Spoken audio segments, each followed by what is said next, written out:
Яшчэ я дзяўчынка, мне толькі 9, але гляджу на жанчын нашых родных. Яны нібы зоркі, што ў небе свецяць, таварскіх, шчырых і вельмі згодных. Жанчына ў нас гэта сіла і стрыжань, яна і згатуе, і дому прыгожыць, і кожнай справы радзімы наблізіць, і сім, хто ў бядзе, спачуваць яна можа. Моя матуля шчырая калыска, што пахне хлебам, сонцам і травой.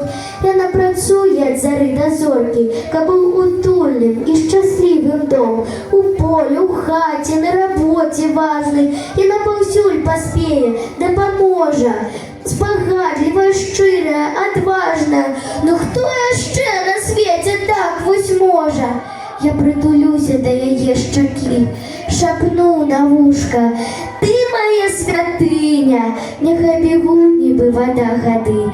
Ты для мяне найлепшая, адзіная.